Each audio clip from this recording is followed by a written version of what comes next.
entre elles, par exemple l'opposition, ça a toujours posé des problèmes.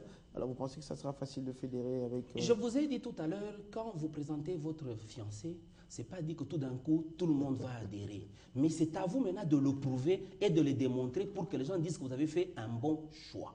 Alors c'est de la même façon, il y a des dissensions, que ça soit, il y a des dissensions au sein de l'opposition. Donc ce qui me pousse même à dire, j'y crois, parce que face à ces dissensions, donc cela démontre qu'il y a une partie déjà qui dit non, nous devons y aller. L'autre qui dit non, on ne va pas. L'autre qui dit et tout cela. Mais après, ils vont, avec tout ce que nous sommes en train de faire passer comme message maintenant, ils sont en train de nous comprendre et de nous suivre et de dire autant mieux aller d'abord. Le moins dans la vie, c'est d'accepter l'appel. Mais le contenu, tu sais dire non. Mais venez discuter. Si l'opposition, parce qu'on a vu par exemple les concertations de l'IMT, c'était sans l'UDPS. Alors, on sait aujourd'hui que l'UDPS c'est la grande force de l'opposition RDC. S'il y a des concertations sans l'UDPS, est-ce que vous pensez que les résultats de ces concertations seront acceptés? N'arrivons pas.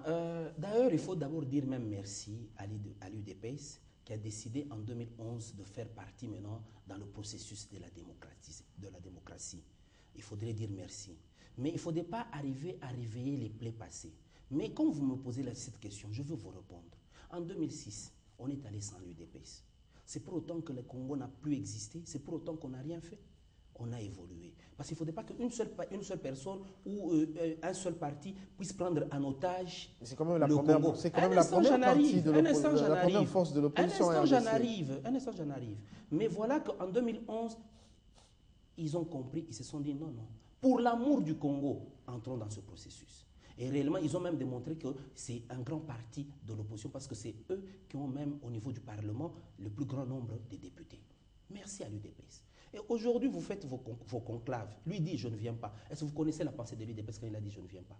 C'est pour dire que l'UDPS viendra en concertation. Non, mais l'UDPS ne reconnaît pas le pouvoir du président Joseph Kabila. Alors vous pensez que sous les auspices du président Joseph Kabila, l'UDPS, qui, on le sait, dans l'entendement de l'UDPS, c'est Tshisekedi le président, vous pensez que ça sera facile? Non, écoute, il faut comprendre qu'ils sont sur une constance, mais pour laquelle elle est évolutive. Aujourd'hui, on n'est plus sur ce problème de crise de légitimité du 28 novembre 2011. Aujourd'hui, nous sommes sur un problème de menace face à la balkanisation. Ah, mais les auspices de l'IMT ont parlé de cette crise de légitimité. Non, même s'ils en ont parlé, c'est juste, ils ont essayé un ballon d'essai. Mais moi, je vous dis que l'UDPS fera partie des concertations nationales pour l'amour du Congo.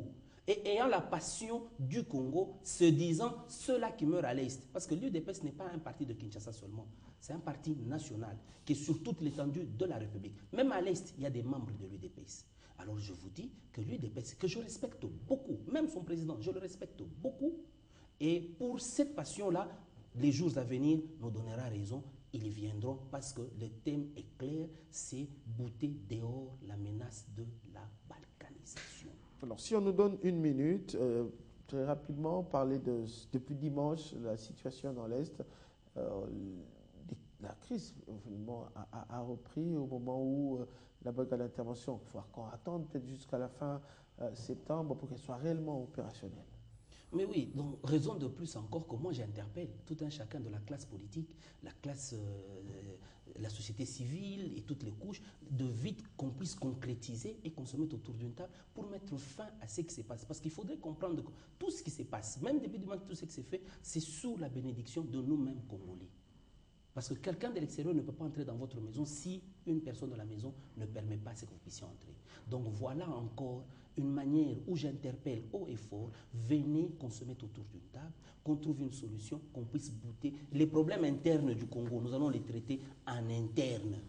Merci beaucoup, honorable Patrick Thierry André Kakwata, député national. Vous êtes indépendant. Merci d'avoir accepté cette invitation matinale. Je vous en prie, merci beaucoup.